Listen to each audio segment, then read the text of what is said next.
Chapter 1. I've time traveled. No, that's not right. I've swapped souls with a man. That's not quite it either. It seems I've both time traveled and swapped souls with a man. I'm a minor actress.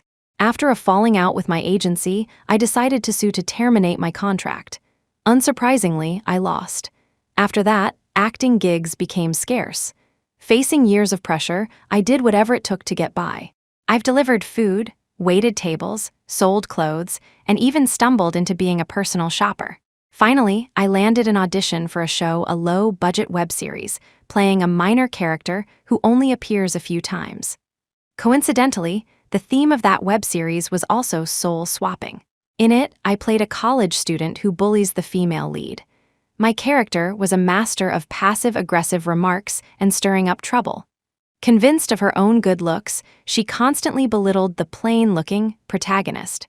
But after the female lead swapped souls with the male lead, I was quickly put in my place by the male lead in her body. The heroine then started her journey to becoming beautiful, and my only advantage was gone. I am beautiful, but with my delicate eyebrows, almond-shaped eyes, and sharp jawline, the slightest upturn of my eyes makes me look smug and gloating, the classic look of an evil female supporting character. So even in my better days, the roles I got were mostly villainous. As a result, my social media accounts were flooded daily with insults and curses. When the news of my lawsuit broke, countless people came to my page to call me ungrateful and shameless, among other, much uglier things. The depths of human malice are truly reflected in the viciousness of their words. I gritted my teeth and endured it all. Even though my part in this web series was small, I cherished the hard-won opportunity. I studied the script for a long time and even rented a dorm room on a university campus to experience college life. At the time, we were filming the scene where the male lead had just swapped into the heroine's body. I, unaware of the change, was verbally abusing her as usual. But the heroine blocked me and kicked me down the stairs while I was still mid-rant. Maybe it was the lack of rest lately, or maybe I fell down the stairs at the wrong angle, but after a dizzying tumble, I actually passed out. When I woke up again, I was in a man's body. After the initial shock, I saw the calendar on the desk. It was the year of my college entrance exams. I tried to make sense of the situation, and after ruling out possibilities like dreaming, I suspected I had been transported into the script. But one look in the mirror told me that wasn't it. The male lead in the web series was a young pop idol. His acting was lacking, but his sharp, chiseled features and cool guy persona had won him a lot of fans. The character in the script was also a cool, dominant type. The face staring back at me now was clearly not a cool guy. He had a gentle aura. Although he looked like a student who had spent his years in an ivory tower, his eyes held a calm and tender wisdom that came from experience, as if he could embrace the whole world. As I've gotten older, I've found myself increasingly drawn to emotionally stable, gentle men. My chaotic life needed a friend who could bring me positive energy. He looked like the kind of person who could save me from my messy life, someone who could firmly lead me out when I was on the verge of collapse. I blinked, and that expression vanished, replaced by a weariness ground down by life. That was my own gaze. A chill ran down my spine. Had he not disappeared yet? I instinctively scanned the room, shrinking into a corner and staring into the empty space as if preparing for a fight. But then it occurred to me, I was the intruder in this body. To him, I was the specter that had stolen his life. A wave of guilt washed over me. I bowed in all directions, muttering, "No offense intended, I didn't mean to possess you. I don't know what's happening either. If I can leave, I'll give your body right back." After bowing several times, I realized I didn't even know his name. I bowed a few more times, whispering apologies, and went to his desk to look for something that could identify him. Soon, I found a student ID card. I picked it up and froze. We went to the same high school, Autumn City High School. The familiar card design, the familiar school gate, what was unfamiliar were the photo and the name on it. So, his name was Ethan Cole. Staring at his name, my vision blurred for a moment. I shook my head and looked at the class listed below his name. Based on the enrollment year, he was a student in Honors Class 1 of the senior year. Wow, a top student. I marveled at this and then looked for his ID card. I found it in a drawer. He was an adult, 6 months older than me. I stood before the mirror again, wanting to observe my new body more closely. But a long-forgotten sense of shame kicked in, and I felt too embarrassed to look directly. The original owner must be gone by now, I thought. I let my eyes wander, half expecting to hear his furious scolding, yet unable to resist my curiosity. I pretended to be busy with other things, but my mind was focused on the reflection in the mirror. His physique was surprisingly good. While I was still lost in my assessment, the door suddenly opened. "Brother, Mom wants you too." I turned to see a boy who looked to be in middle school. His features matched the youngest child in the family photo on the desk. It must be the original owner's brother. We stared at each other. He blinked, taking in my awkward posture, lifting my shirt to peek at the mirror. He frowned. "Brother, what are you doing?" "Great. I think I just got the original owner into trouble." I awkwardly pulled my shirt down and racked my brain for an excuse. I was checking my health. Whether he believed me or not, I quickly changed the subject before he could frown again. "What did Mom want?" He remembered why he came. "Oh, right. Mom wants you to go buy some vinegar." I quickly agreed and ushered him out of the room. He seemed surprised that I was so agreeable, giving me a bewildered look as he hurried out, as if afraid I'd change my mind. I breathed a sigh of relief, found some clothes in the closet, and tried to unlock his phone with facial recognition. Thankfully, it worked. Chapter 2. By the time I got back, dinner was already on the table. The mother who smiled so kindly in the family photo was now looking at me with displeasure. "What took you so long?" I blushed, not wanting to admit that I have a terrible sense of direction and had almost fallen into a river while following the GPS. I mumbled an excuse. They were out of vinegar at the nearby store, so I went to one farther away. She looked at me skeptically. "Well, hurry up and eat." At the table, she scolded the younger brother. "Stop pushing your chores onto your brother. Just because he spoils you doesn't mean you can take advantage of him." He put on an expression of sincere repentance and shot me a wink. I then realized that buying vinegar was supposed to have been his chore, which he had pawned off on me. To avoid saying the wrong thing, I pretended to be too busy eating to notice. After dinner, my mom shooed me into the study. "Go study. You're a senior now. Leave the rest to your brother." The brother also urged me on. "Yeah, go on, brother. I'll do the dishes." I obediently went into the study. I took some homework out of his backpack and saw the test papers on his desk, along with a notebook for correcting mistakes. I picked it up for a closer look. What was there to correct? He'd barely gotten any questions wrong. I swallowed hard and pulled out a few more of his tests to examine. I could retake the exams several times and never get scores this high. It was such a shame. At such a critical time, his body had been taken over by a soul from who knows where. All I could do now was hope to find a solution before the college entrance exams so I wouldn't ruin his future. I sighed and resigned myself to trying to tackle his assignments. On second thought, I should probably start by reviewing the basics. I've forgotten everything. The next day at school, I confidently walked toward my old classroom before someone called out to me, stopping me in my tracks. I looked over, confused, and then it hit me. I wasn't Madeline Shaw anymore. As I turned around, I thought I saw a familiar figure out of the corner of my eye. I instinctively looked over, but she had already entered her classroom. I would never mistake her, though. That was me. So, a version of me exists in this world too.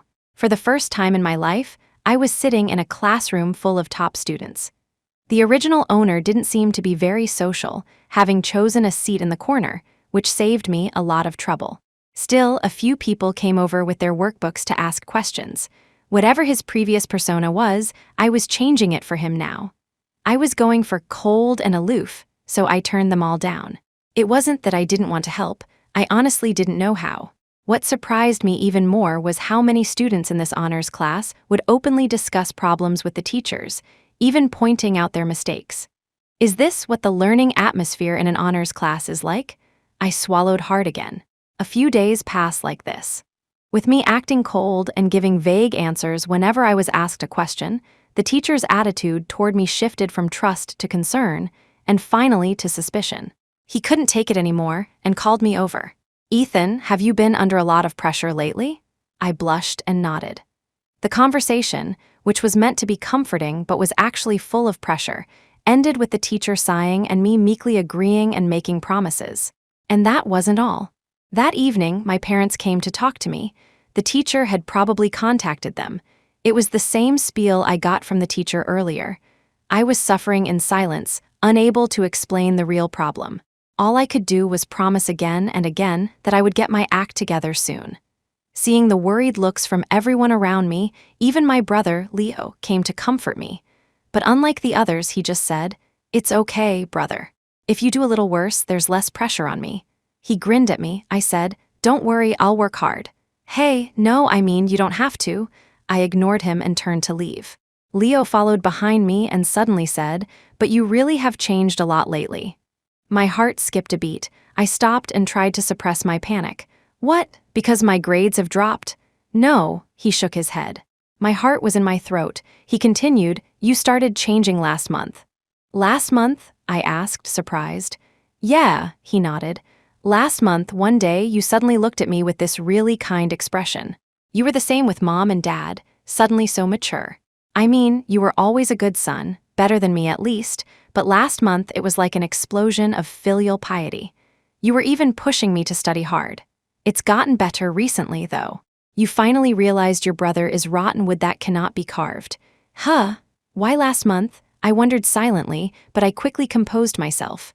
"Now that you mention it, I forgot. They've been so focused on me. Have you been slacking off on your schoolwork?"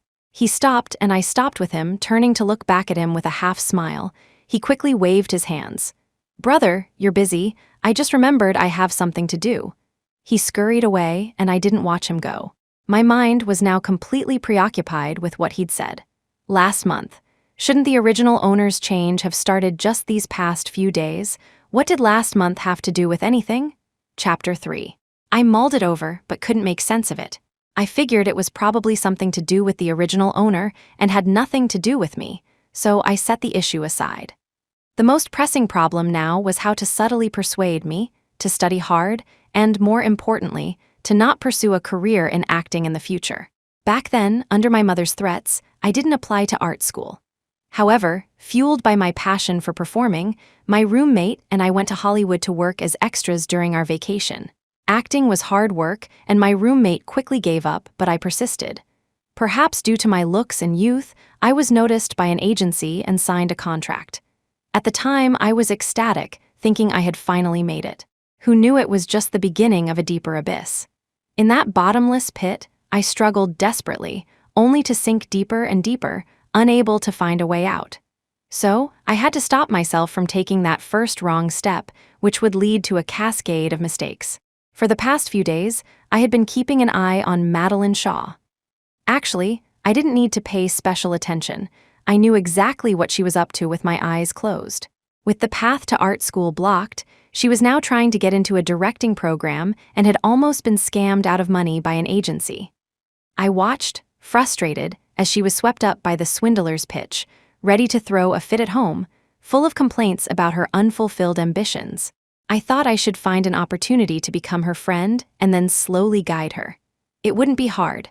After all, in this world, I was the one who understood her best. But a wave of hesitation washed over me, and I couldn't bring myself to take that first step. On Friday after school, I followed her out of the school gate and watched helplessly as she was led into the nearby agency by the scammer, where she stayed for an hour and a half. I waited outside under the scorching sun until I felt dizzy, gritting my teeth and thinking, if I let her get away with this again, I'll change my last name. But as soon as she came out, my courage failed me. I couldn't bring myself to call out to her. Instead, it was she who suddenly turned around and smiled at me. Still too afraid to talk to me? Caught off guard, I froze on the spot. "Huh, don't you have a crush on me? You've been following me for so long, and you're still too scared to say anything." Was I really that narcissistic back then? Although the person who loved her most in this world was undoubtedly me, it wasn't the kind of love she was thinking of. But all right, I had to admit I was confident back then, and also quite dramatic. Over the years, however, my confidence had been worn away. Even with my objectively beautiful face and decent acting skills, I still felt deeply insecure. That fearless spirit unique to youth had long been stolen from me. For a fleeting moment, I even questioned whether stopping her from acting was the right thing to do, but I immediately cast the doubt aside. Her future was what mattered. I didn't dare deny it and cautiously replied, How did you know? She looked at me as if I were an idiot. I have eyes, you know. There are a lot of guys who have a crush on me but don't dare to approach me. I can spot them a mile away. I didn't know whether to laugh or cry, but I managed to look flustered and embarrassed. Is it that obvious? Of course, she said, tilting her head up, smug with her perceived insight. And you started crushing on me last year, didn't you? Huh. This time, I was genuinely stunned. She misunderstood my reaction as a denial and explained, "Don't try to hide it. Your friend told me everything." But I had no memory of that. Maybe because we never interacted again after that, I forgot. I quickly came up with an excuse and went along with her. "I'm sorry, have I been bothering you?" To make it more convincing, I even forced my face to turn red. She shook her head. "Not really. A lot of people have crushes on me, so I'm used to it. I really was arrogant back then. Besides, your friend said so many good things about you that I figured you must be a nice person." Really? I didn't remember that either. "But I'd advise you to move on quickly." "Why?" I asked instinctively. She explained seriously, "Because I'm going to be a star in the future, and I can't have any scandals in my past, so no dating in high school." I was speechless, but I was also relieved. "It's okay, I'm already over it." She stopped and gave me a reproachful look. I turned back, confused. "What's wrong?" Her expression shifted to one of suspicion. "I don't believe you. You've still been following me these past few days. Because I think you're a good person, and I want to be friends with you," I said, trying to make my tone as sincere as possible. I liked being friends with sincere people. She was skeptical. "Really?" I nodded earnestly. "Right now, I just want to be your friend." She seemed to believe me, albeit reluctantly. "All right then." She started walking, and I took a few long strides to catch up to her. "So, are we friends now?" She shook her head. "Not so fast. I still need to observe you for a while." But I was happy. The first strategic step had finally been taken. Still, I thought, Ethan's long legs are really something to be envious of. I caught up in just a few steps. On the way home, I was still feeling excited. Being friends with my past self was a novel experience. But did the original owner really have feelings for me? I slowed down as an absurd thought crossed my mind. Could it be that I was able to travel back, and specifically into Ethan's body, because he had feelings for me? But why? And where was the real Ethan now? How absurd. I shook my head, dismissing the idea. Impossible. I shouldn't let my imagination run wild. When I got home, yesterday's homework was still on the desk. The honors class was relentless. They assigned problems without explaining them, assuming every student already knew how to solve them. This made things very difficult for an old soul like me returning to her school days. I stared at the test paper and the answer key, which looked like gibberish, and slumped onto the desk, wanting to cry. I looked up at the neatly stacked notebooks on the shelf, grabbed one, and hoped to absorb some knowledge from it. I had failed before, but I was the type to get stronger with every setback. It was just a few assignments. I refused to believe I couldn't handle them. This notebook was for chemistry. The notes were simple but clear. Even so, they were beyond my comprehension. The notebook wasn't full yet. As I flipped to the back, I suddenly saw a few strange sentences. "Who are you?" "Ethan." "Are you in control now?" After a line break, he had written, "Can you see this? So you couldn't see it before, so you really couldn't." I turned to the next page and saw a sentence that had been repeatedly crossed out with a black pen. I could vaguely make out the word, "Why?" I broke out in a cold sweat. Who wrote this? See what? Who could see it? I picked up a pen and with a trembling hand wrote, "Who are you? What happened?" After a moment's thought, I added, "This is indeed Ethan's notebook." I figured it must have been Ethan who wrote it. The handwriting was the same.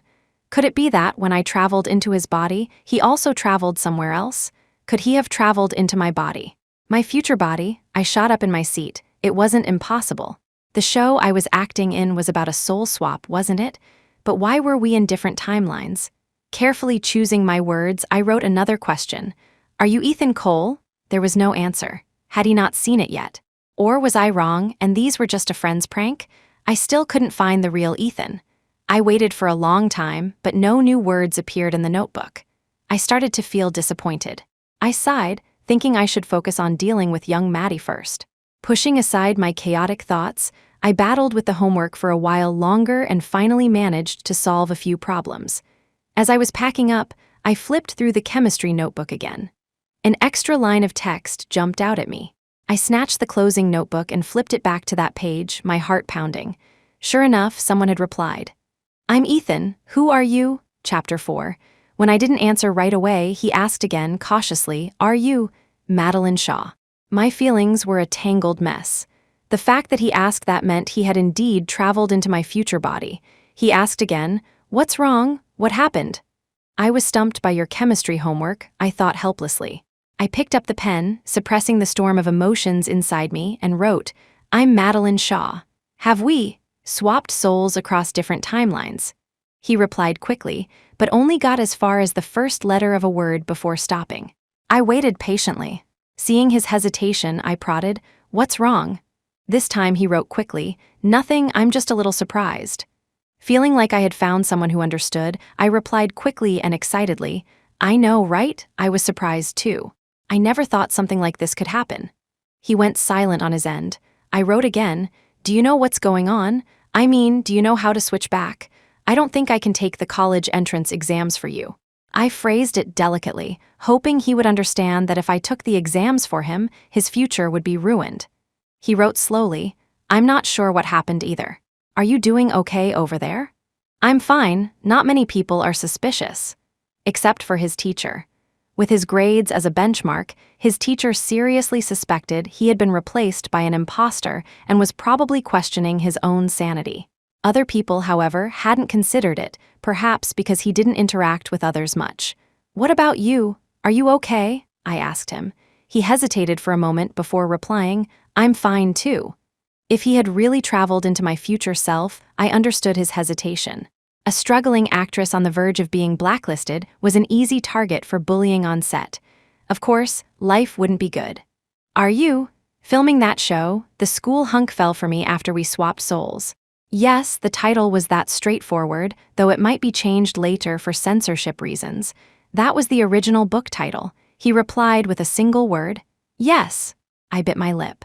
"Then we need to figure out how to switch back as soon as possible." He tried to comfort me. "It's okay, let's take our time." I was firm. "No, I can't take the college entrance exams. That would be the death of me." He wrote, "I'll help you." His intentions were good, but I really didn't want to study. Borrowing his brother's words, I replied, No, I'm a lost cause. No one can help me." "That's not important. If you don't want to, you don't have to take the exams." I was dumbfounded. "Dude, these are your college entrance exams. You're being way too casual about this. The exams are a must. Let's focus on finding a way back first. If we really can't switch back, I'll do my best to help you." After a moment, he replied, "Okay." I breathed a sigh of relief and got my thoughts back on track. "How did you travel?" "I fell and passed out, and when I woke up, I was here." He seemed exasperated. "I just took a nap." Okay, he was truly innocent and unlucky. I suddenly remembered my conversation with the teenage Madeline earlier. Now that I could talk to the original owner, more questions arose. "Have you met me before? Did you have a crush on me?" "No, I haven't," he answered quickly. "Huh, was he shy?" This guy had no backbone. Admitting you had a crush on me wouldn't hurt. I was pretty, after all. It's no shame to have a crush on me. I huffed and wrote, "I met Madeline Shaw today. She seems to know you." I felt awkward using she, but I had no memory of him from my past. He wrote urgently, Don't go near her." "Why not?" I asked, confused. "Why? Is he really that shy?" I tried to reassure him. "It's fine. Young Maddie is easy to talk to." The one who kept people at arm's length was the tortured, older Maddie, who had been beaten down by a cruel world and was wary of everyone. "That's not what I mean. I think we shouldn't interact too much. It might affect our ability to switch back." "What does that have to do with anything?" I hesitated for a moment, but decided to tell him my plan anyway. "I want to stop Maddie from entering the entertainment industry. It's not right for her." He paused for a long time, seemingly thinking it over, then wrote, "I'll help you." I sat up straight. "How can you help me? Let me tell you, this industry is a minefield. Don't do anything reckless." He was just a high school student who hadn't even graduated yet. Even if he was smart, he was no match for the real world compared to me. "I'll help you terminate the contract." Terminate the contract? How? I had tried so many times, it was a dead end. "Don't waste your time. It's impossible. Don't do anything stupid. I can't afford the penalty." He wrote again, I know a lawyer friend. He'll help me. A lawyer friend? It wouldn't matter how good he was. Persuading young Maddie was the more reliable option. I patiently tried to convince him. Don't worry, sis has her own ways. When I get back, I'll deal with them. You stay out of it. Just wait to come back and take your exams. And don't forget to review. He was silent for a moment. You're not my sister. What a smug high schooler.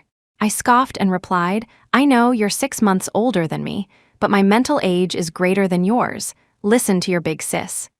Kids should listen to adults. They really should. Don't be reckless. He seemed to give in, saying, okay, you be good too. I chuckled, what a kid, but I still replied, I'll be good too. He's just a kid, got to humor him. After that sentence, even though we weren't face to face, an awkwardness seemed to leap off the page and cross the dimensions. After a moment, he suddenly wrote, have these past few years been good to you? I laughed coldly. Was he blind? I replied, what do you think? He paused, then wrote, I'm sorry. I could somehow feel his bitterness and pain through those 3 cold words. But what did this have to do with him? Why was he apologizing? It was strange. Could it be that he still liked me? HMPH, a repressed STEM guy. My heart softened a little and I tried to comfort him. It's okay. Everyone's life is full of bumps. I'm just a bit unluckier than most. He didn't reply. I waited for a bit, my patience wearing thin, and said my goodbyes. All right, I have to do your biology homework now. Talk later if anything comes up. He didn't reply to that, but instead wrote, stop looking for Madeline Shaw. I'll help you. My temper flared. Why was this kid so stubborn? What business was it of his if I saw my past self? I wanted to slam the notebook shut and ignore him, but after a thought, I warned him, let me tell you, don't do anything stupid. I'll be the one facing the consequences in the end. You can just come back and take your exams, leaving me to clean up your mess. I won't cause you any trouble. You'd better not, I thought, fumed. Since you won't listen to me, why should I listen to you? Whatever, I wrote, quickly closing the notebook, not bothering to see what else he wrote. Don't get angry. He's just a kid. It's not worth it. I recited a few calming mantras and my mood slowly stabilized. I decided to ignore him. Still, I needed to sort out the details of this accident. Well, I'd talk to him about it later. I resignedly went back to my homework. Genetics problems? I couldn't do them back then, and now they're here to torment me again. What a miserable fate. Chapter 5. The next day on my way to school, I ran into the teenage Madeline. She was still full of life, joking around with her best friend, Chloe Summers. When she turned and saw me, she greeted me naturally. I froze for a second, suddenly remembering Ethan's warning. Gritting my teeth, almost out of sheer rebellion, I walked over and joined them. Young Maddie was quite surprised and gave me a meaningful stare. I looked back at her and smiled. What's wrong? Seeing her up close, young Maddie was the epitome of youth. She had no major worries. Her parents, though not expressive, loved her quietly. She was carefree, untouched by sorrow. I was truly envious. She smiled too, much more at ease than I was. Looks like your friend was wrong, she said. What? Your friend said you're very introverted and would never approach me on your own. Is that so? I guess he doesn't know me very well then. Character collapse? HMPH, it wasn't my character collapsing anyway. That stubborn kid. Since you're planning on causing trouble for me, I might as well cause some for you. With that thought, I gave them another smile. This good mood lasted until I entered the classroom, where it came to an abrupt halt. Among a bunch of academic aces, I was a peculiar misfit. I finally made it through the day, and as school let out, I was about to head to my old classroom to find young Maddie when I heard someone call out for Ethan. The name sounded vaguely familiar. Then I remembered it was the original owner's name. I turned to see a shocked face. I vaguely recalled him being one of the original owner's friends. Whatever. His friend, not my problem. I turned to leave again. But even though young Maddie wasn't very guarded, my persistent approach might seem a bit much. I slowed my pace, wandering around the courtyard a few times. When I saw young Maddie come out of her classroom, I casually walked towards her, silently thanking my lucky stars that Class 1 was located further in, allowing me to approach without looking suspicious. Sure enough, as I reached the doorway, I accidentally ran into young Maddie in the hallway. She greeted me enthusiastically. Hey, you haven't left yet? I took the opportunity to stop and smile. Just went back to my classroom to grab something. I pretended to retrieve something. Luckily, young Maddie was still there. As I passed by them, I heard her complaining that her family wouldn't support her enrolling in a prep class. I chimed in at the right moment. "Is it that Silver Arts prep class?" Maddie looked at me, surprised, and nodded. "Yeah, you've heard of it?" "I have. It's on the street across from the school. I've passed by it." Maddie and her friend exchanged a look and laughed. "I thought you top students didn't pay attention to anything outside of your books." I shook my head. "Actually, I'm not really a top student. We're all pretty much the same." They looked at me incredulously. "Even if you're being modest, you can't say that. There's a huge gap between us." I muttered to myself, the gap was big before, but the soul inside now is you, sis. The knowledge has been forgotten for so many years, I'm probably worse off than you are. I laughed awkwardly. "Well, grades fluctuate. I'm not in a great state right now." They feigned understanding. "Oh well, just relax for a bit. You'll bounce back soon. You have the foundation, after all." I nodded in deep agreement. "I hope I can get back on track soon." After that, seeing that I wasn't leaving, they exchanged glances and changed the subject. "We heard you honors class students have to attend extra classes on Sundays, is that right?" Now that was a sore subject. I remembered last Friday, I was excitedly packing up for the weekend when Ethan's friend suddenly clapped me on the shoulder and said, "See you tomorrow." What? I was completely bewildered at the time.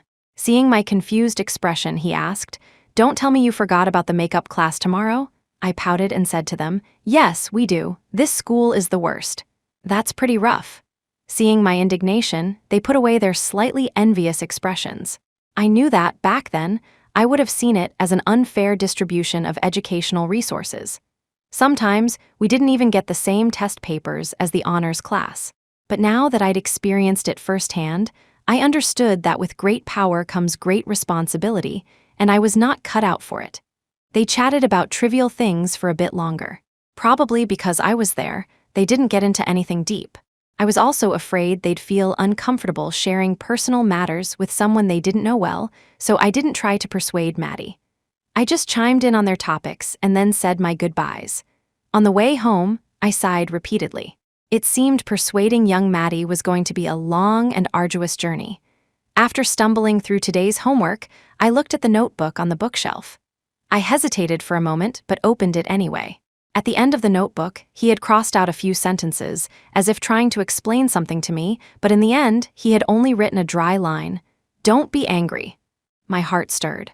I had been giving him the cold shoulder all day. I wondered what he was thinking. So I wrote, "I'm not angry." He didn't reply. I wasn't sure if he was there, so I continued writing, "How are things on your end? I mean, with the older Ethan, did you find him? Did you achieve your dream of building airplanes?" I had seen many airplane models, big and small, in his room, and books about aircraft manufacturing on his bookshelf, so I guessed his dream might be related to that. He still didn't answer. I suddenly thought of something else and wrote, "How are you doing now? Maddie, are they giving you a hard time?" Still no reply. I started to worry. Had something happened to him? I waited anxiously until late at night, when his handwriting finally appeared in the notebook. "It's fine, just been a bit busy today." I reviewed the script in my head. I didn't have many scenes these few days, and filming was about to wrap up. It shouldn't be that busy. I tentatively wrote, "Busy with what? Is it related to Maddie?" "It is, but don't worry, it won't cause any trouble." I was speechless. I knew in this situation, I couldn't stop him from doing whatever he wanted, so I had to helplessly give up. I sighed, thinking I should first build a good relationship with him, get to know him better, and then plan for other things, like how to switch back. So I said, "Did you look for the older Ethan?" He didn't answer. The page was quiet for a long time before his writing appeared. "No. Why? Aren't you curious?"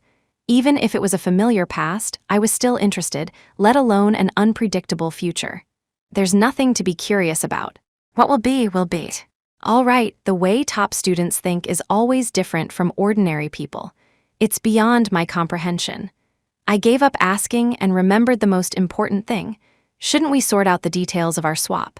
Maybe we can find some clues. "Okay, what do you want to know?" "We only know the circumstances under which we swapped, but we don't know the trigger." He was silent for a moment. "Maybe. It was just an accident." I frowned. "That's possible, but if it was an accident, does that mean we have to wait for the next one?" "We will go back. When the time is right, everything will be restored." I sensed something was off. His words sounded a bit cryptic. I pressed him, "Do you know something?" He was silent for a long time, which made me feel even more that something was wrong. He must know some inside information. He said, "I don't know if it's related."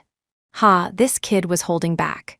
I was so angry I couldn't help but laugh, and I wrote through gritted teeth, "Spit it out. I've time traveled once before." What? I remembered what his brother had said. "Recently, last month, sort of." What does sort of mean? How sort of? I asked again. "When and where did you travel from?" "When I was 21, but I only traveled back to the past." "I also traveled back to the past, but I also swapped with someone else." 21. By my calculations, he should have been in college. "Did something happen then?" I asked cautiously. "Did you notice any changes at that time?" He hesitated. "No. What about before that?" "Any?" I asked a bit too eagerly and then explained. Maybe that's the trigger. This time he didn't hesitate and replied quickly, "No, not before either. Don't worry, things will be back to normal soon." Why was he so cert? There must be something fishy. You're hiding something from me. At a time like this, why was he still hiding things? I didn't understand. If you don't tell me, how can I be at ease? I could feel his silence on the other end. He was probably struggling with whether to tell me or not, but in the end he just said, "This is my private matter." His words were firm. I was so angry I gritted my teeth, but I couldn't do anything about it. I could only write, "Fine, do as you see fit." It wasn't me who had to take the college entrance exams anyway. He seemed to know I was angry, but didn't know how to console me, only saying, "I'm sorry, but I really can't say. Don't be mad." I was surprised. "You don't have to try to placate me. Since you've decided not to tell me, you must have your reasons. Although this soul swap involves both of us, I have no right to know your private matters." He didn't say anything. I added, "I am a little angry, but I also know that's your freedom and has nothing to do with me. Don't mind me, just do what you think is right." What was he feeling guilty about? If he was truly guilty, he should just tell me, not put on a show of consoling me. "I know, you have to trust me," I sighed. "You don't tell me anything, how can I trust you?" But I still humored him. "Okay, I trust you. You should get some rest." "Okay, bye." This conversation was relatively harmonious. I guess I got a better sense of his personality. Secretive and stubborn. If he didn't want to say something, you couldn't pry it out of him. Chapter 6. After that, if anyone questioned my grades again, I would respond with the same attitude. "You don't need to worry. Trust me, it'll get better." Why? There are no whys, just trust me. I chuckled to myself for a moment, then remembered what he had said and fell into thought. He said he had time traveled once before. Could this be one of the reasons for our swap? I thought about a novel I had read before and sat up. Could it be that he has a system, and I'm just an NPC caught in the crossfire? I was startled by my own speculation. If that were true, my life would be a complete joke. I laughed. How could that be? I shouldn't let my imagination run wild. But if that were the setup, then some of my questions could be answered. For example, why he was so secretive about the reason for his previous time travel, and why he was so sure that things would return to normal. He must know something, maybe it's the system. The more I thought about it, the more alarmed I became, and I wanted to immediately write and question him. But I stopped myself. If I voiced such a wild idea, would he think I'd gone mad from the pressures of life? Then again, if something as unbelievable as time travel and soul swapping could happen, what else was impossible? But would he tell me? He had already been so secretive with me. Even if I asked, he probably wouldn't tell me the truth. I felt defeated and slumped onto the desk, contemplating my current situation. If my theory was correct, then this world was actually a book. And since Ethan was chosen by the system, he must be the protagonist of this book. I just didn't know if it was a male-oriented or female-oriented story. But with his handsome looks and excellent grades, he certainly had some protagonist-like qualities, just not the domineering CEO type. So it must be a male-oriented story. I let my mind wander for a while, then shook my head. It was all pointless speculation. I should focus on living in the present. Although I was angry that Ethan was hiding things from me, if I really couldn't go back, I still had to try my best for his college entrance exams. The next few days were uneventful. I slowly got closer to young Maddie, and we finally became friends who could go shopping together. During this time, I tried to probe Ethan with some questions, but he continued to evade them. The time was ripe. I decided to have a talk with young Maddie next time. That night, I held the notebook and thought for a while. I decided to first check on the situation of the older Maddie, so I asked him, "How are things on your end? Have you wrapped up filming?" "2 more scenes, it'll be done soon." That's not right. According to the original schedule, filming should have been over by now. I wrote, confused, "How come? Was there an accident?" "I'm fine, but there was an incident with the crew, so it got delayed." I was skeptical, but it was possible, so I didn't dwell on it. I just asked, "How about everything else? Is it going smoothly?" I meant his work, but he misunderstood my question. "Everything else? Oh, I went back to your hometown to see your dad. He's doing well." I stared at that sentence, stunned. Since coming back, I had been intentionally avoiding my parents. The scandal back then had caused a huge uproar, and my mom had passed away because of it. I had been away from home for a long time, afraid to go back. I was afraid of the familiar yet painful memories, the lingering insults, and the look of accusation and sorrow in my dad's eyes. It was my mistake, but they bore the bitter consequences. They endured all the insults on my behalf. He seemed to know what I was thinking and comforted me. "Your dad never blamed you. He knows your struggles. He understands you. He just wants you to be safe and sound." I am safe, but he doesn't know that. He always thinks something might have happened to you out there. That's why you don't come back. My voice was hoarse. "It's my fault." "No, it's not your fault. It's them. They hurt you." I thought I saw a change in his handwriting, but when I rubbed my eyes and looked again, it was gone. Maybe my eyes were just blurry. "I'm sorry," I smiled. "Why do you always say you're sorry?" I saw it. Reading that, I couldn't hold it in any longer. Tears streamed down my face. He didn't say anything else. I didn't know if he was still there, but I pretended he was there with me. When I calmed down, I wrote, "Thank you. It's okay, it's what I should do." I smiled again, a sudden impulse rising within me. "Did you really never have a crush on me?" He didn't reply for a long time. My senses returned, and I realized how inappropriate that question was. I apologized. "Oh, sorry, my mind is a bit muddled. My apologies." He said, "It's okay."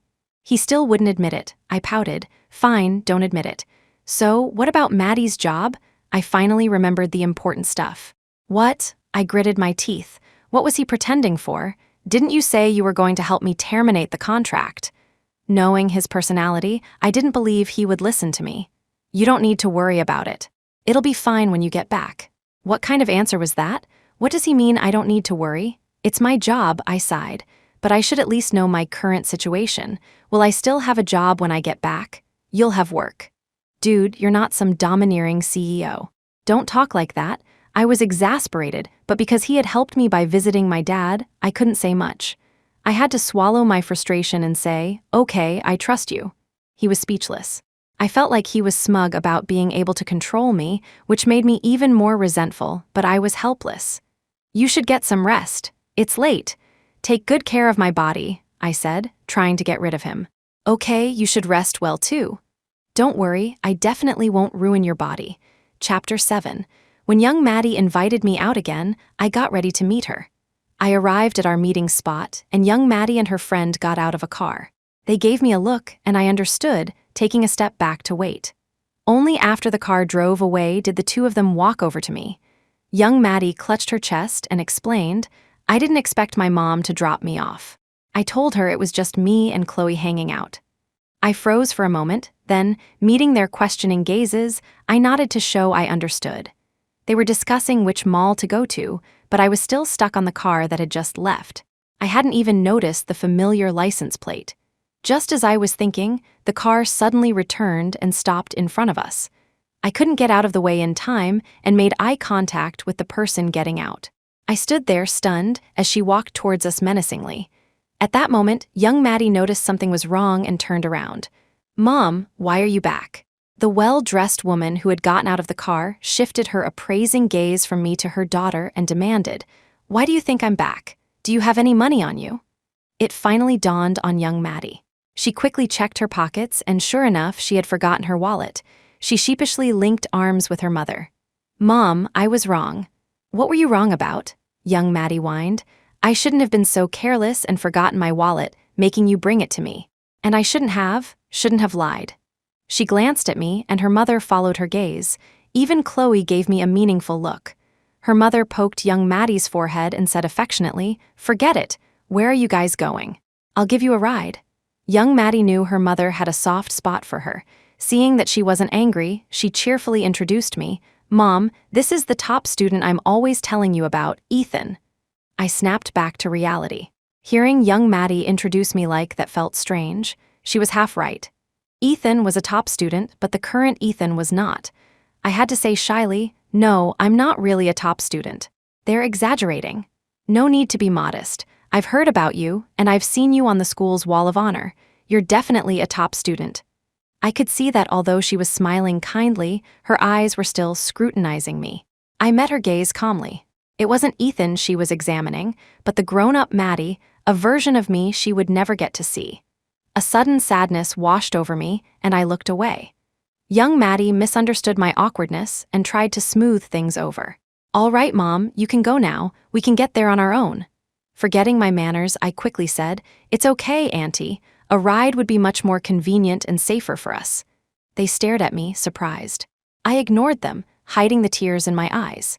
I just missed my mom so much. Maddie's mom was also surprised. It took her a moment to react. "Yes, my car is safer. Maddie, see? Even your friend knows, and you still want to refuse." Although Maddie didn't understand my reaction, she went along with her mother. "All right, Mom, we'll take your car." I got into the car. The scent and the dangling charm were as familiar as yesterday. The good luck charm was one I had gotten for my mom, hoping she would be safe on the road. The scent was my mom's usual perfume, which I would sometimes secretly use. This familiarity felt like I had never left, but I knew that these things had been absent from my life for a long time. Chloe, sitting next to me, was the first to notice my strange behavior. "Ethan, what's wrong?" she asked with concern. I suppressed the flood of emotions and managed to say normally, "It's nothing. I was just thinking about my mom." Maddie turned to look at me. "What's wrong with your auntie?" Her mom also glanced at me in the rearview mirror with a concerned expression. I shook my head. "Nothing's wrong with my mom, I just miss her." Maddie's mom, watching the road, said, "It's a good thing to care about your mother." My Maddie doesn't have that awareness. Young Maddie whined. Her mom didn't fall for it and called her out. "What? Weren't you just trying to get rid of me? Now I can't even say it. You should learn from Ethan. Look at him, good at his studies and knows how to miss his mom." I didn't know what to say and could only smile awkwardly. I didn't know if the real Ethan was a mama's boy, but I thought she was right. "Maddie, you should rely on her more. You won't have the chance later." A bitter feeling rose in my heart, and I lowered my head to hide it. Young Maddie saw this and took the opportunity to say, "Mom, look, you've made Ethan all shy." I instinctively looked up and met young Maddie's teasing gaze. She said, "Ethan, don't be shy. My mom is always like this, thinking other people's kids are perfect and her own is useless." Hearing the accusation, Maddie's mom wasn't angry. Her attention suddenly shifted to me. "Ethan is also a senior this year. Is school stressful?" I was taken aback and felt a bit nervous. "It's okay." Maddie's mom comforted me. "It's fine, just relax. Treat it like you're chatting with family." "I'm not going to eat you, am I?" Maddie also said, "Ethan, my mom is very kind. Don't be scared." Chloe chimed in, "Yeah, Ethan, just relax." Hearing them say that made me feel even worse. I could only force a smile and agree, "Okay." Maddie's mom paused for a moment and then asked, "Where are you planning to go for college, Ethan?" I froze. I didn't know the answer to that. I had never asked the real Ethan. I didn't know how to reply and just said, "I'm not sure yet. I'll decide after my scores come out." That's true. It's hard to choose without your scores, but with your grades, you must have some options in mind, right? Not yet. Grades can be unpredictable. They fluctuate a lot. Hearing this, young Maddie couldn't help but interject, "Mom, why are you asking about this? It's putting him in an awkward position." Her mom retorted, "What's wrong with asking? I know what you're thinking." Her tone was full of meaning. Young Maddie raised her voice, "What could I be thinking? Oh, Mom, don't listen to rumors." She then lowered her voice.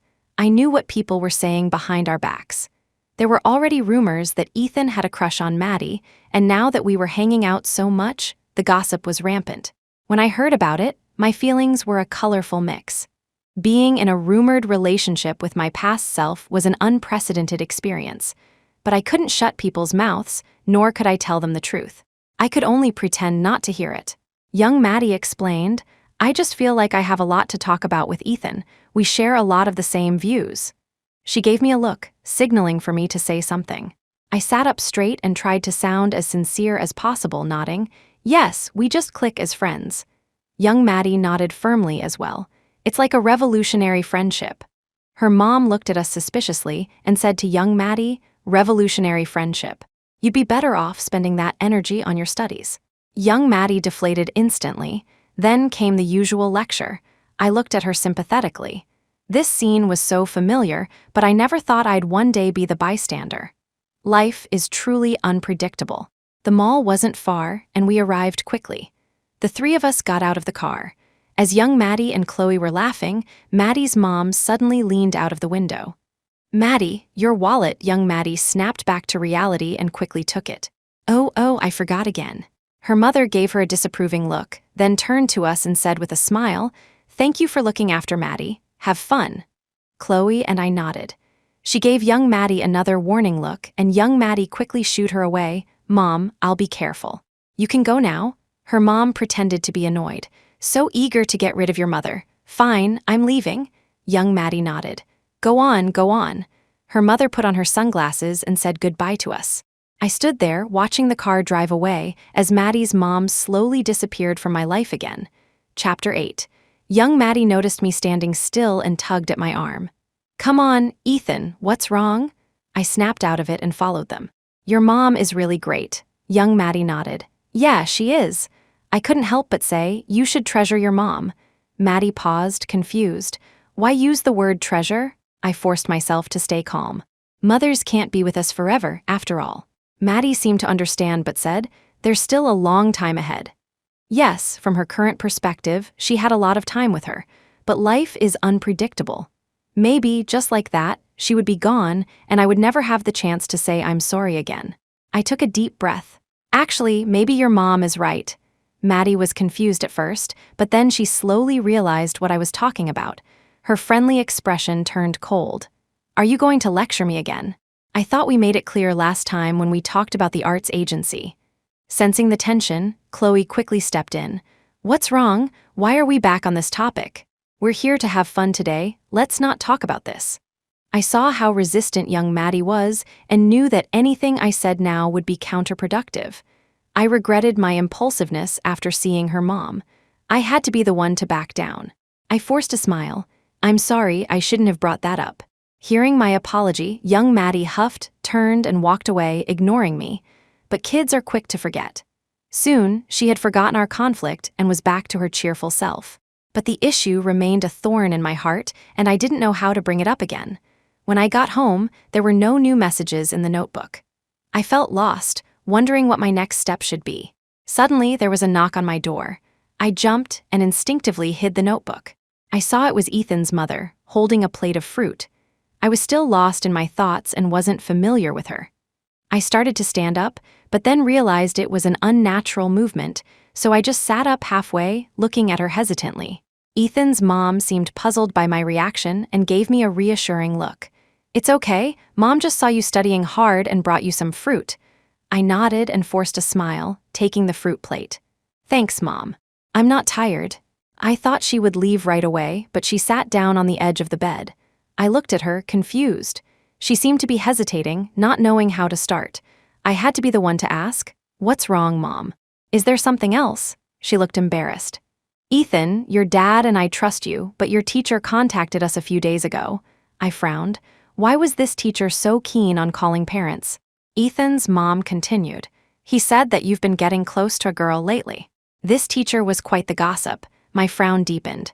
That's not true. It's all just rumors. Besides, rumors like that can be very damaging to a girl. I know, you've always been a good kid, so we didn't believe it. But your teacher said your grades have changed drastically recently, and he's worried. She spoke cautiously. I took a deep breath. No matter how angry I was, I had to consider a mother's concern. I suppressed my emotions and replied, I know. I've just been in a bit of a slump lately. It'll get better after a while, don't worry. But Ethan's mom just shook her head. Your dad and I aren't worried about your grades, it's just... Have you had something on your mind lately? I froze for a moment and finally understood what they had been worrying about.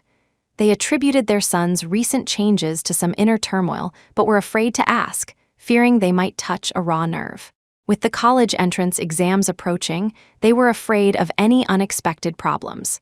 But I couldn't explain. How could I explain? Tell them that the real Ethan was in the distant future, and the person in front of them was a girl from the future they had never met. That would only worry them more, and I wouldn't know how to face them afterward.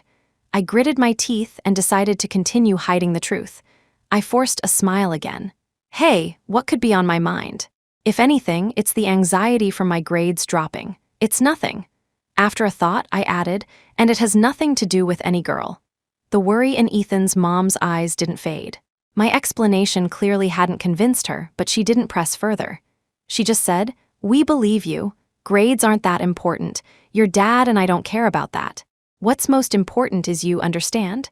I met her eyes, a sour feeling rising in my heart. I could only nod. "I understand, Mom. Don't worry, it'll be fine soon." His mom nodded too. "Okay, then you study hard. I won't disturb you." She stood up to leave. I quickly said, "You're not disturbing me, Mom. I want to talk to you more. Since you feel that way, don't keep things to yourself if something is wrong. Your dad and I may not be educated, but we've been through a lot. Maybe we can offer some advice." I readily agreed. After seeing Ethan's mom out, who kept looking back, I returned to my desk and took out the hidden notebook.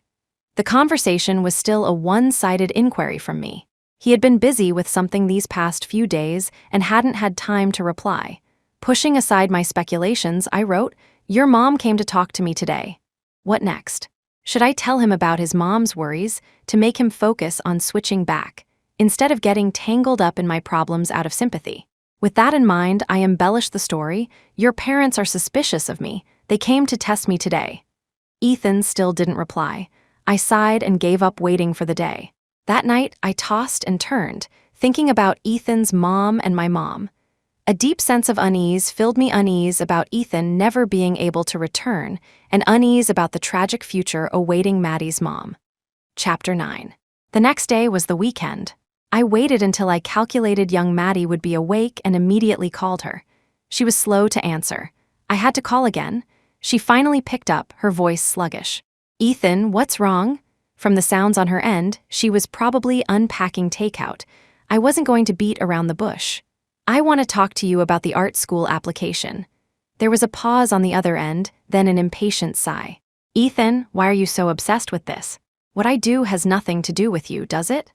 Her words reminded me of Ethan in the future. The similarity was unsettling. I shook my head, pushing aside the unease, and decided to lay all my cards on the table. "Do you know what will happen to you if you choose to pursue acting? Or rather, what will happen to your mother?" Young Maddie was even more confused. "Ethan, are you insane?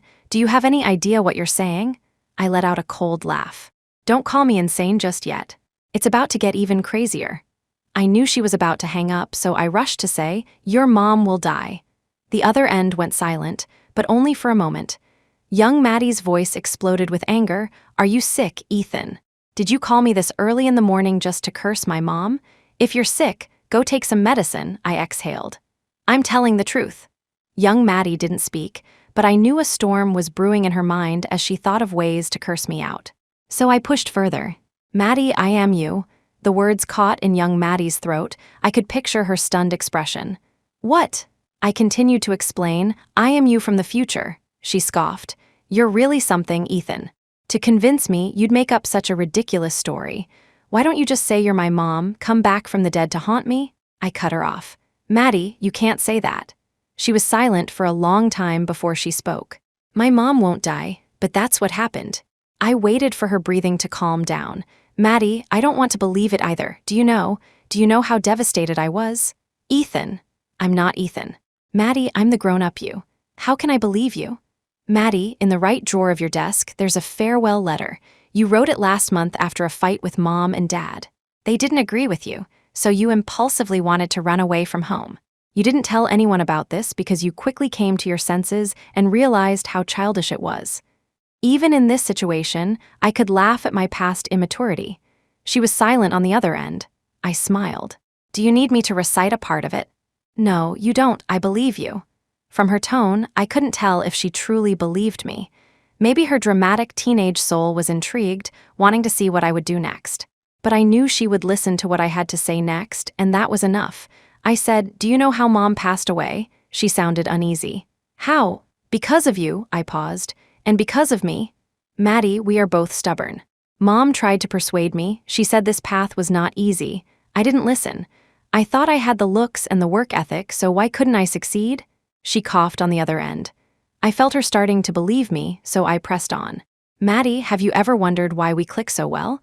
I don't believe you still think it's because Ethan has a crush on you, and that's why I know you so well. Think about it. Everything I've said is true." Young Maddie didn't speak. I waited quietly.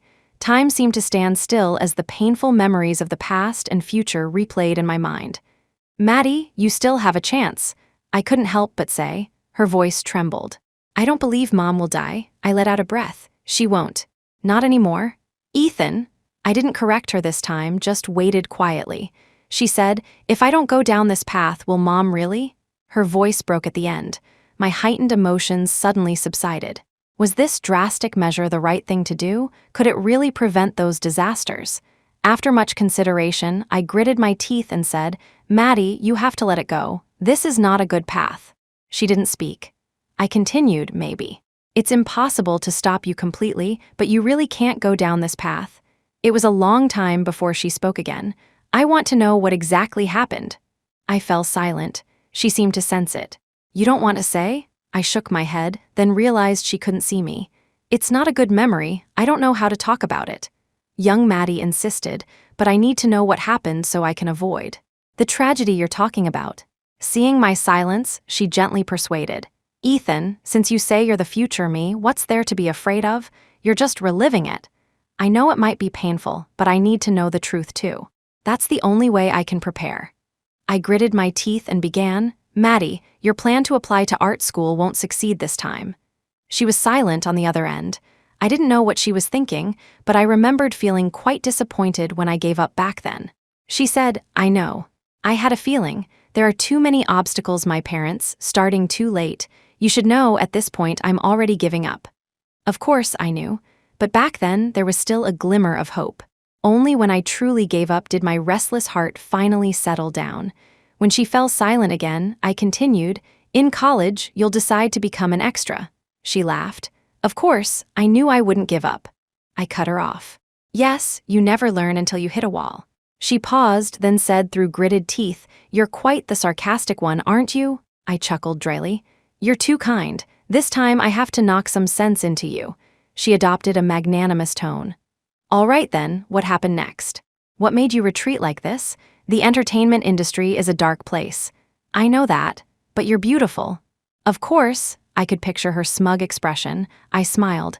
"So, an agency will sign you quickly. There are plenty of people with good taste." I shattered her fantasy. "But it's this very agency that will lead to all the disasters that follow." She stopped talking. I added, "After you join the company, they won't let you act right away. They'll make you buy classes." "What?" "Yes, the extortion begins then. At that time, you'll have saved some money from being an extra, so even though you'll be hesitant, you'll remember you're not professionally trained and eventually agree. And that's when you'll start down the path of being deceived. After you finish the classes, the company won't give you any roles, just let you do some extra work, which pays even less than when you were on your own. Of course, you'll object and complain to the company multiple times. They'll then try to get you to become a live streaming influencer.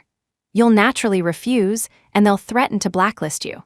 You'll resist, but then Mom will suddenly get sick and need money.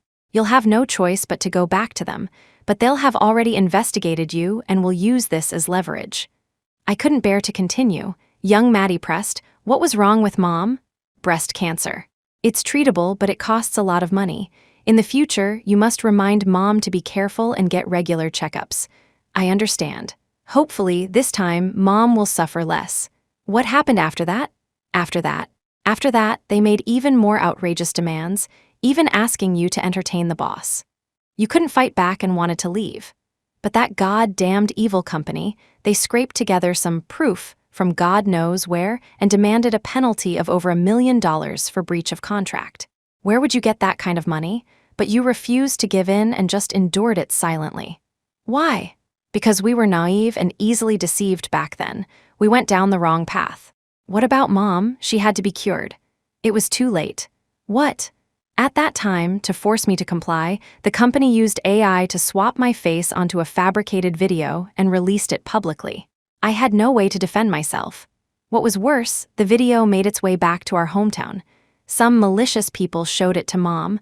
Heartbroken and devastated, her condition worsened. Treatment was ineffective, and she passed away. And because of that video, you couldn't stay in our hometown either and had to wander around. Young Maddie finally broke down, sobbing. I silently stayed on the line with her. Recounting the story had drained all my energy. My own emotions were in turmoil, and I wanted to cry with her, but I couldn't. I could only clench my fists in Ethan's room and slowly calm myself down alone. She sobbed and asked, "Why? Why did it have to be so tragic?" I tried to suppress my emotions and said to her, "Maddie, you have a chance now. You can still prevent all of this from happening." She was silent for a while, then replied, "I know, I won't let it happen." Chapter 10. Just then, Ethan's mom knocked on the door. I quickly said goodbye to young Maddie and hung up. "Mom, what are you doing here?" Ethan's mom smiled. "I heard noises from your room, so I came to check." Seeing her probing expression, I felt a bit helpless. So even the parents of top students could be this intrusive. But she meant well, and I couldn't disappoint her. I forced a smile and reassured her. "It's nothing. I was just discussing some difficult problems with a classmate." I shifted slightly to let the test papers on my desk come into her view. She looked skeptical but still said, "I see. Well, study hard. Do you want anything to eat? I can get it for you." I shook my head. "No, thank you. I just ate not long ago. I don't have an appetite right now." "Oh, okay then. Call me if you need anything." Under my urging gaze, she reluctantly left the room. I breathed a sigh of relief and picked up my phone. I suddenly saw a new message from young Maddie. "Do you know the lottery numbers for the past few years?" Reading this, I couldn't help but laugh. Even after such a shock, she could still think of something like this. She really was money-minded and carefree. But I replied, "Do you think you would pay attention to lottery numbers?" "Oh, right, I wouldn't. In that case, you probably don't know about the stock market either." Why did she sound so disappointed? I really don't. All those years, I was focused on my acting career, and then Mom got sick. I didn't pay much attention to outside affairs. I added, "But you have a chance now. Study hard, get into a good school, and then you can strive for a good future." She readily agreed. Okay, I will." "But what?" I asked, confused. "In Ethan's body, can you get into college? Don't hold him back." I was speechless. "Maybe we'll have switched back by then. You don't have to worry." "Will we?" "Yes, we definitely will." "Don't you trust me?" Actually. All right, I trust you." Whether she really believed me or not, I pretended to be angry. "Go study, you're a high school senior." All right, I won't ask anymore." But talking to my future self is really a novel experience. "This is the last sentence," she said, cutting me off before I could get angry. I didn't know whether to laugh or cry. My past self really was something else. I shook my head, set young Maddie aside, and continued to battle with the past year's college entrance exam papers. If I really couldn't go back, I would have to fight this battle for Ethan. As I was writing, I suddenly felt something was off with the notebook. I looked at it, but it seemed normal. I stared at it, puzzled, but still took it down. I opened it to the latest page and saw fresh handwriting. "Maddie, don't hurt yourself." I was confused. "Ethan? Is that you, Ethan?" No response. I asked again, "What's wrong? Did something happen on your end?" This time he replied, but he denied it. "No, nothing's wrong with me." I was even more confused. "Then why did you suddenly say that?" "I'm not going to hurt myself. You have to remember someone will protect you." "Who?" A suspicion formed in my mind, but I hesitated to write it down. After a moment, I asked, "Is it you?"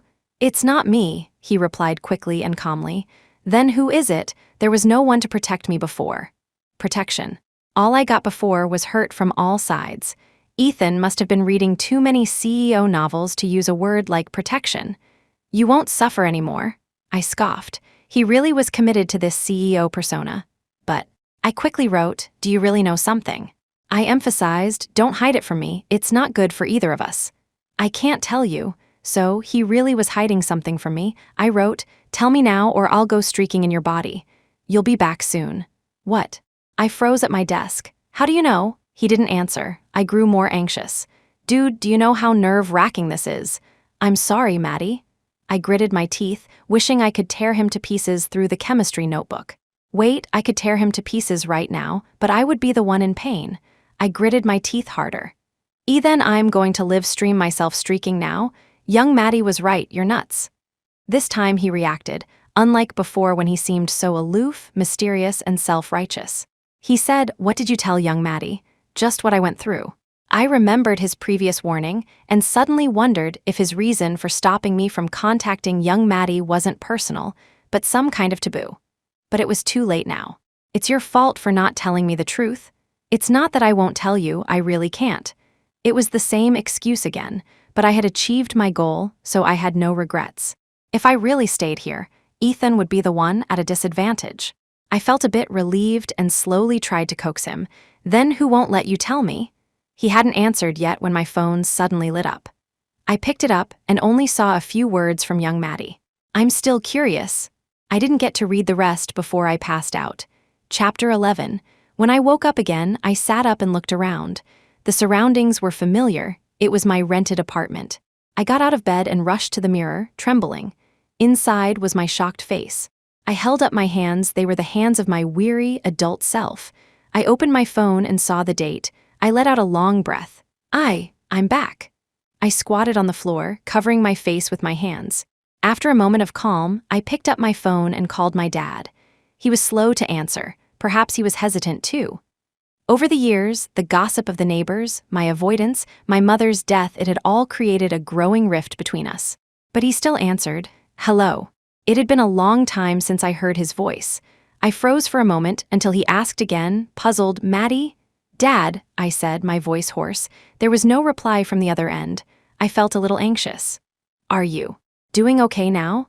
"Yes, I'm fine." I couldn't read his emotions, but I guess they weren't high. I had to force myself to continue. "Has anything happened at home recently? Didn't you just come by a few days ago? How could something have happened that you don't know about?" I was stunned for a second, but then I realized. A few days ago, that must have been Ethan. I tentatively asked, "Really? Dad, did you notice anything different about me a few days ago?" "What do you mean? Don't tell me your merciful visit was just you sleepwalking in a daze." Actually, that explanation might be close to the truth, I thought, but I didn't dare say it out loud. I denied it. No, I was just wondering, haven't you noticed any changes in me over the years? For example, I've matured a lot. I tried to steer the conversation. Dad thought for a moment. "You have become much more composed, very different from before." He seemed to sigh. "You've suffered a lot these years." He was so gentle. I thought in shock. What on earth did Ethan talk to him about? Besides, composed? He was just a student. How could he be more composed than me?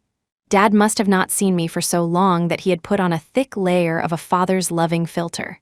But on the surface, I still agreed. "I have suffered a bit, but I'm okay, Dad." I couldn't bring myself to say I missed him.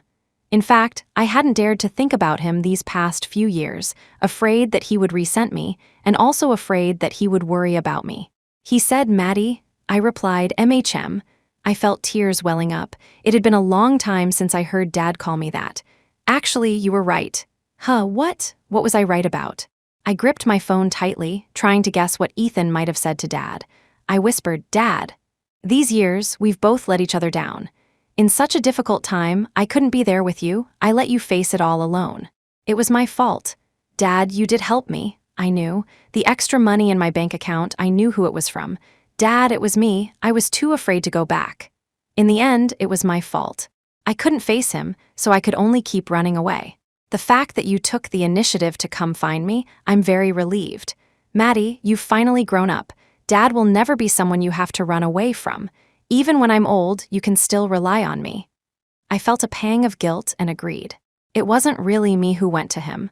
I didn't know what Ethan was thinking, but he had taken the initiative to help me reconcile with Dad. In that case, I should be very grateful to him. But I never doubted that Dad would protect me.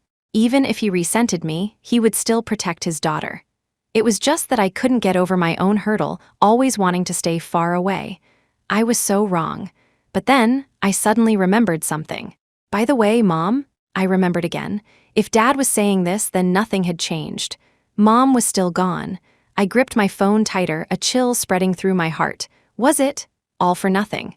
Dad heard my half-finished sentence and said sadly, "Your mother would never blame you either. This year, let's go visit her together." My feelings were a tangled mess, but I didn't want to keep Dad waiting, so I agreed, okay. After hanging up, I couldn't hold it in any longer. I collapsed onto the floor and sobbed, my head in my hands. Nothing had really changed. What was the point of me going back? Right, Ethan. He must know something. I got up and ran to the desk to search. But I didn't know what he had used to write. I definitely didn't have a chemistry notebook. He had organized my things very well. Everything was just as I had left it. I remembered Ethan's desk, with the unfinished test papers probably still spread out on it. I sighed, hoping he wouldn't mind. Soon, I found a new notebook in the corner. I picked it up. The cover was strangely familiar, the type I would like. But thinking back, I had never bought this notebook. I shook my head, not dwelling on it, and opened it. Our chat history was there, complete. The last entry was still my question, which he hadn't answered. Disappointed, I was about to put it down when a business card fell out. I picked it up. It was a lawyer's business card. A lawyer? He really hired a lawyer? What was he thinking? Lawyers aren't free, I grumbled. Even though he had helped me, I couldn't help but be frugal when it came to money. I dialed the number on the card, hoping to negotiate and terminate the retainer. The person on the other end answered quickly. "Miss Shaw?" "Hello, Mr. Sue. I'm calling to discuss terminating the retainer." He sounded shocked. "Miss Shaw, didn't we already conclude our cooperation a long time ago?" We did. I'm sorry, I don't remember." "Yes, your former company went bankrupt and your contract was successfully terminated, so we ended our cooperation long ago." "What? Bankrupt? What went bankrupt? Is there anything else, Miss Shaw?" I instinctively shook my head and said, "No, that's all." After hanging up, I was still in a daze. Bankrupt? How could it have gone bankrupt? I quickly searched online and found the news of that evil company's bankruptcy. But strangely, the date was shortly after I had left this world. But back then, I clearly remembered it was doing well and operating normally. How could it have suddenly gone bankrupt? I searched carefully for any clues, but all I could find was the official reason: bankruptcy due to poor management. There were no other details, except for a post in a forgotten corner of the internet where someone had exposed the company's predatory and fraudulent practices. But because it had so little traffic, only a few people had noticed. I sat in my chair, unable to figure it out. I opened my phone and found that there was no contact information for anyone from that company, not even in the call history. Did Ethan delete it? Why would he do that? I couldn't understand. And he had time traveled before. Was my time travel caused by him? And his feelings for me were clearly unusual. I thought about it over and over, but my mind was still a mess. I decided to stop thinking about it. But the thought of a man having lived in my room, even though he seemed decent, still made me uncomfortable.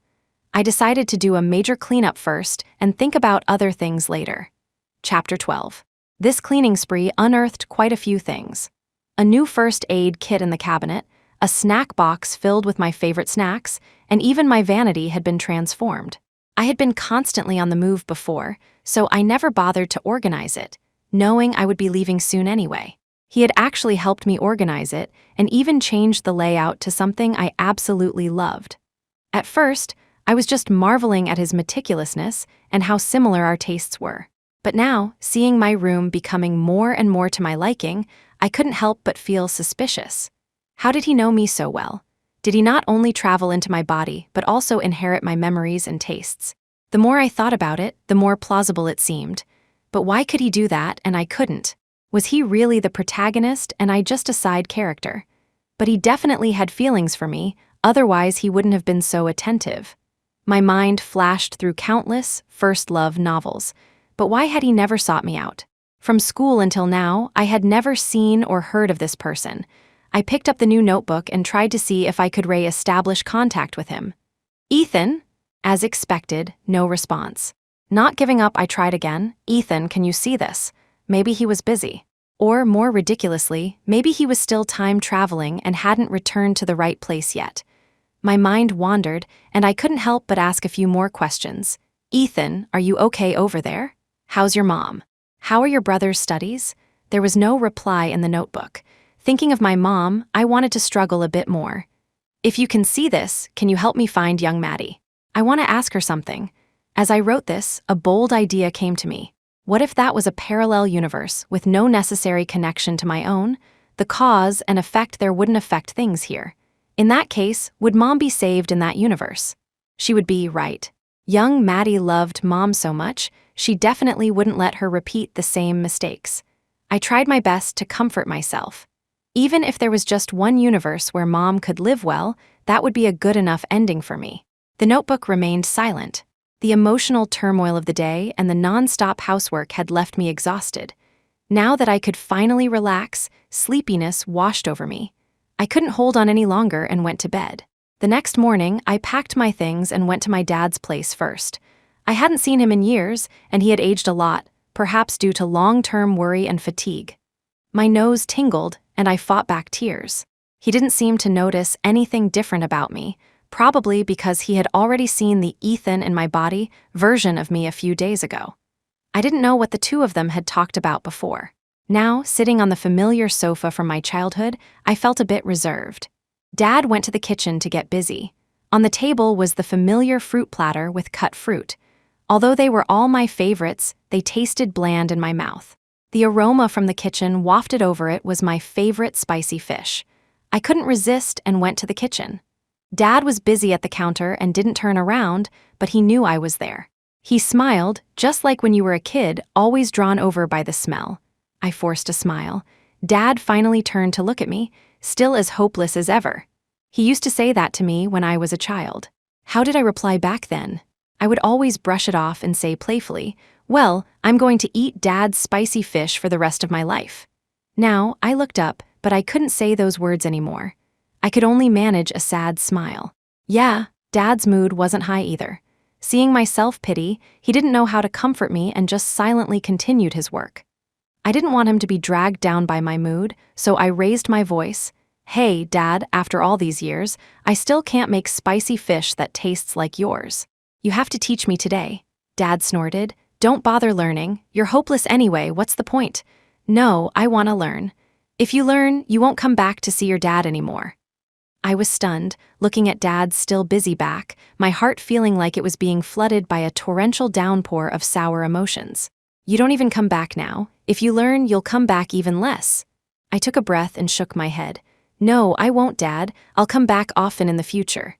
Just like when I was a child, I helped Dad with the prep work, and soon the dish was ready. After the meal, Dad took out a large box from his bedroom, filled with things I had longed for since I was a child, things I had never been able to get. Dad sighed and took out an MP4 player, a very dated item. He said to me, "This is what your mother bought for you in middle school. At that time, you were clamoring for one, but for the sake of your studies, your mother wouldn't buy it for you. You were even angry with her for a long time. But your mother still secretly bought one for you, she just never had the chance to give it to you."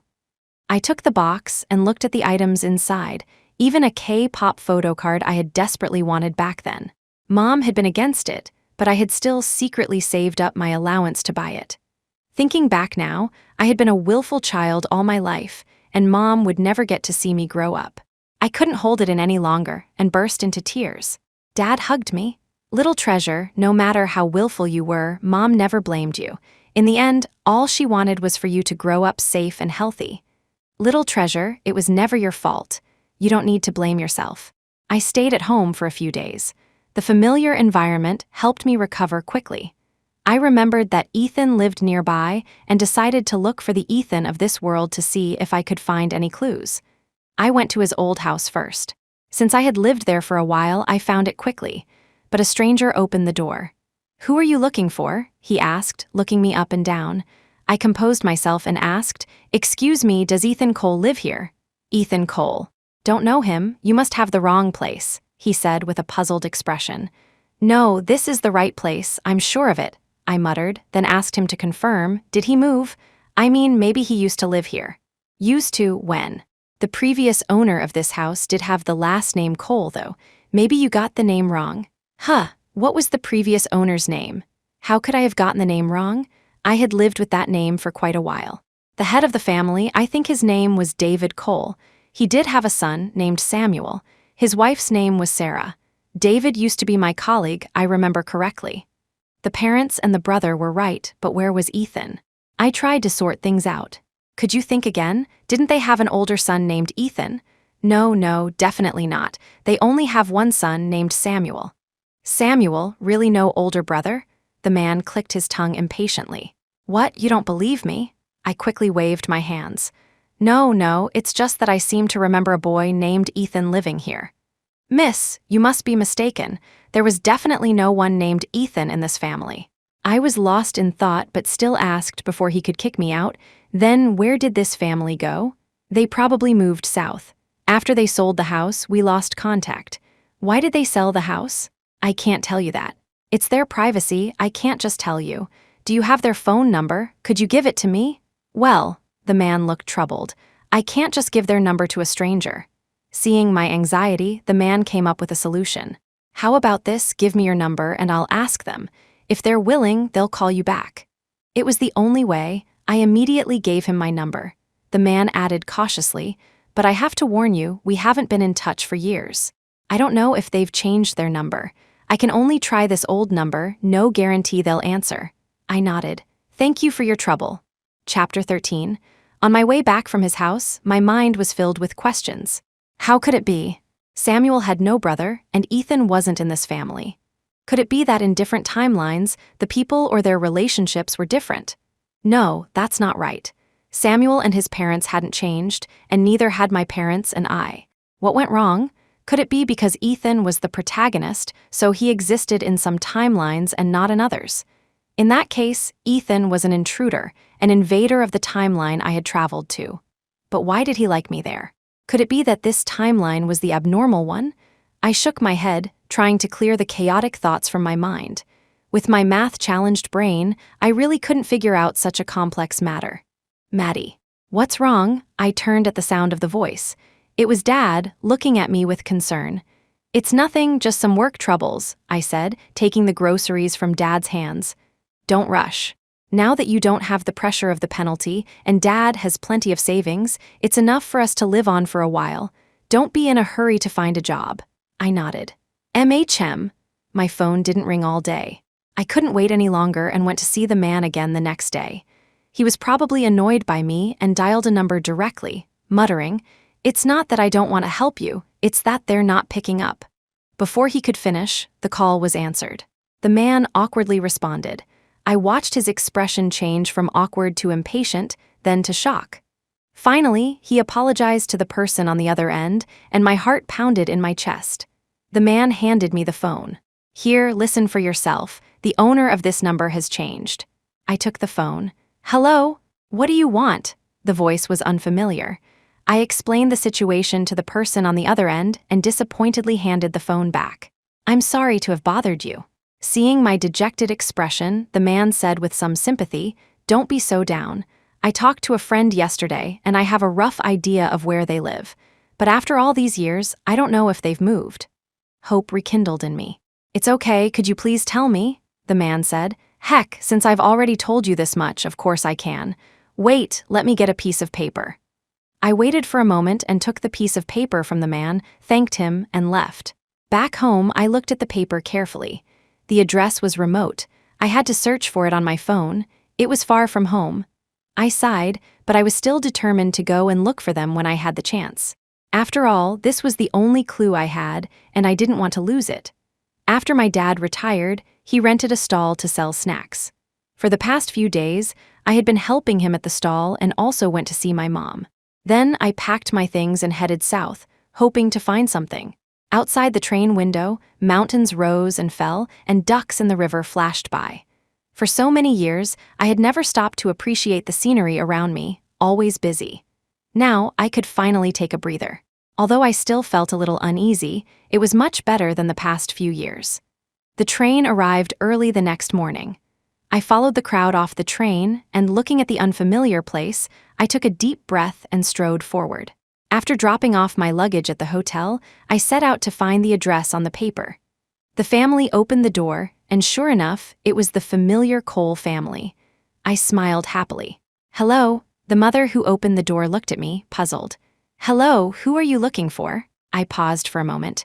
After all, I was used to facing a motherly Mrs. Cole. Her unfamiliar gaze was a bit disconcerting. But I had more important things to do. I continued, Excuse me, does Ethan Cole live here? Her eyes were filled with confusion. Ethan Cole? She shook her head. Don't know him, he doesn't live here. Although I had anticipated this, I was still surprised. Really not here. Then does Samuel live here? This time she nodded, looked me up and down, then turned and shouted inside, Samuel, someone's here for you. Then she said warmly to me, You must be his friend, right? Come in and sit down. I could see she had misunderstood something and quickly shook my head. No, thank you, I just came to ask him a few questions. After a while, Samuel came out, looking at me warily. Who are you? What do you want? I looked at his familiar face with complicated feelings and said, I just want to ask you if you have a brother named Ethan. He thought for a moment, then shook his head. I don't know anyone named Ethan. Then he seemed to think of something and turned to ask, Mom, Dad, do you have a secret child out there? Shouts came from inside, What are you thinking, you brat? Are you crazy? He turned back, made a goofy face at me and shrugged. Sorry, looks like there's really no Ethan in my social circle. I nodded, disappointed, thanked him and left.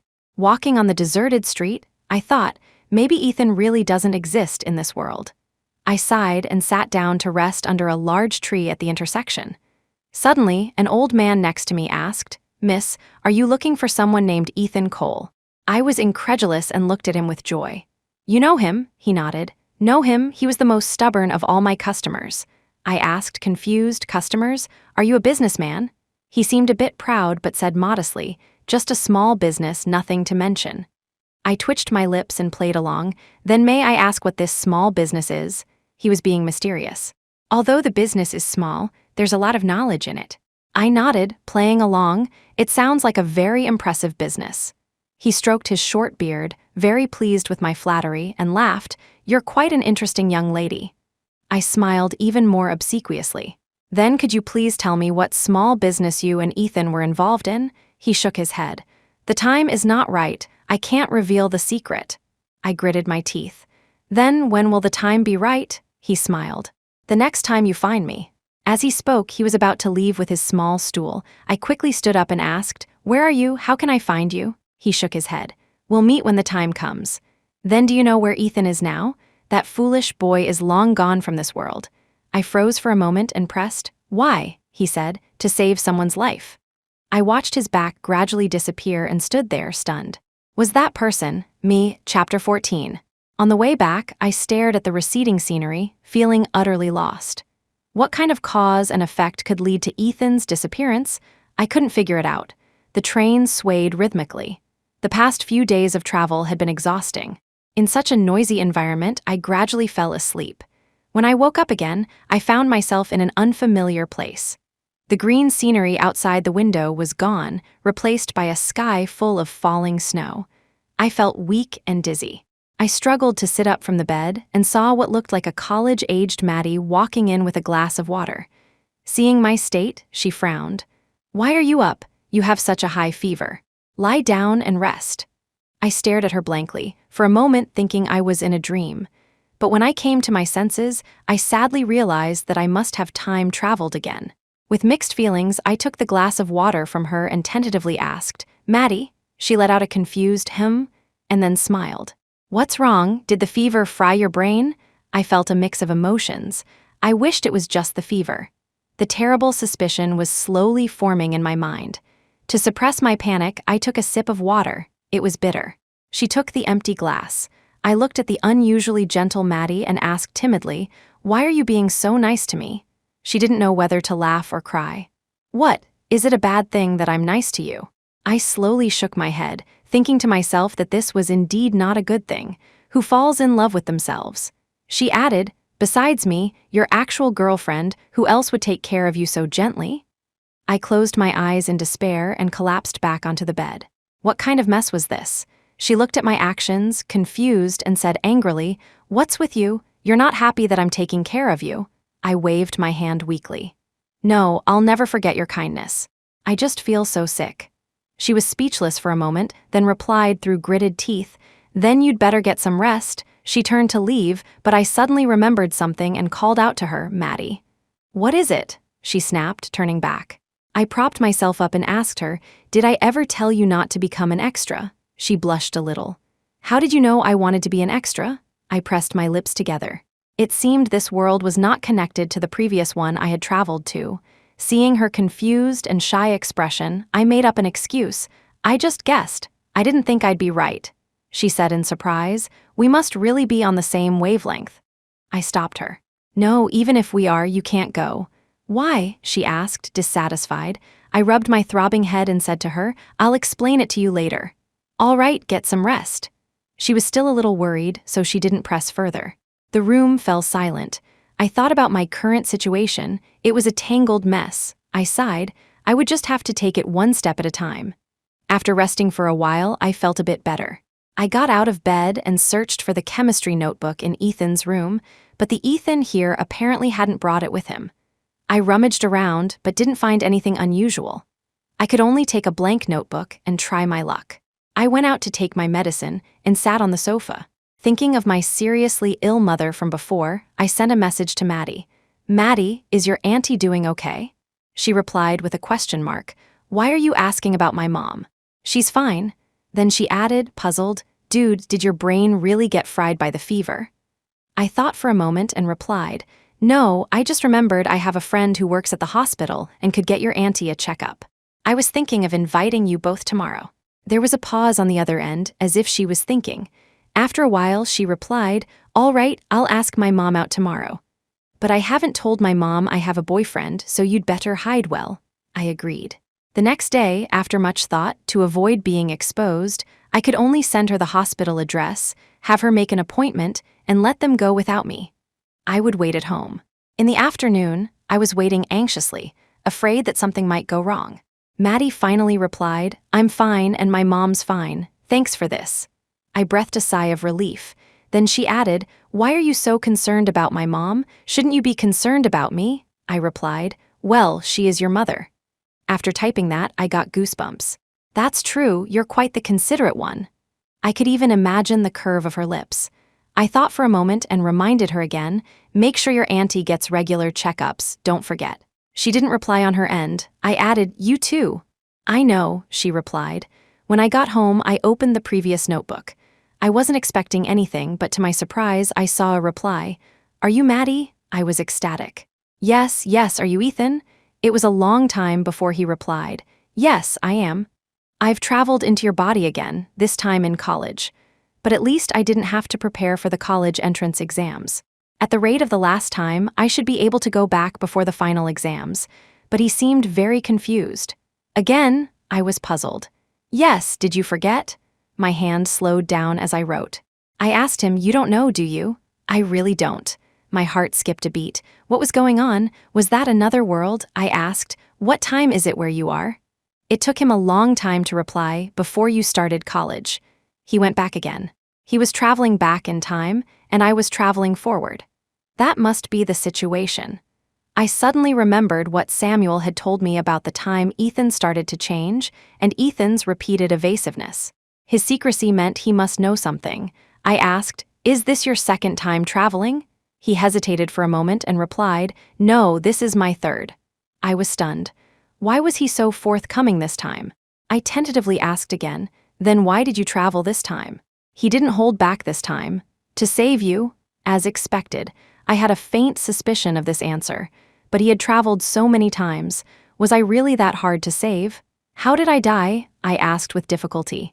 He said, the first time, it was in a car accident while you were rushing to the hospital after hearing about your auntie's illness. My heart ached. Was that how it happened? I met an old man who said I had accumulated good karma in my past life and could help me travel back to the past. But although I saved you from the car accident, I couldn't save you from dying in a plane crash. So you went back again? I asked, trembling. He said, yes, because the old man said I couldn't go to the future, only back to the past, but I still couldn't save you. He seemed to be laughing bitterly. Why? He said, because of a natural disaster. I was silent. He said, since you've gone back, you must protect yourself. Okay, I will. Chapter 15. That night, I sent a long message to the college-aged Maddie, confessing everything. I told her I was her from the future, begging her not to forget to take her mother for regular checkups, not to go down the path of acting. I also told her everything Ethan had done for her, and warned her to be wary of car accidents, plane crashes, and natural disasters, to be wary of all dangers around her. In the dead of night, I sent the message. Before falling into a deep sleep, I suddenly thought that in my original world, I had grown up safely after all. But I didn't have time to think about it before I was pulled into a dream. When I woke up, the time and space had changed again. I was back to the time before I started college. But this time, I was still me. I hadn't become Ethan. I lay in my youthful room, posters still on the walls, a pain searing in my heart, a feeling of loss and helplessness. But my mother's call woke me up. I ran out of my room and saw my mother, still safe and sound. A sour feeling rose in my heart, and I threw myself into her arms. My mother was shocked but caught me, complaining, "What's wrong with this child?" while gently comforting me. After the start of autumn, the cicadas' chirping still hid deep within the leaves. I walked out of Ethan's house. As expected, he still didn't exist in this world. As I passed the large tree at the end of the street, I instinctively glanced back and saw the old man I had met before, smiling at me. A surge of anger rose in me. I stomped over to him. "Was it you who made Ethan disappear?" He was startled by me. "You're quite a feisty young lady." I glared at him resentfully. He sighed. It was his own choice. I was stunned for a moment. He continued, "Originally, his good deeds could only earn him one chance to go back to the past. But he was not content and signed a labor contract with me to work for me for all eternity. Later, when there was nothing left to trade, he exchanged his own existence for your safe and sound upbringing. In this world, no matter which timeline, he can never come back." He shook his head. "What a greedy fellow." A dull pain throbbed in my heart. He handed me a good luck charm. "He asked for this from me, hoping you would have a peaceful life." I took it and looked at the tiny Maddie on the charm. I couldn't help but burst into tears. The old man sighed, shook his head, and walked away, leaving me alone to face the mournful cries of the late summer.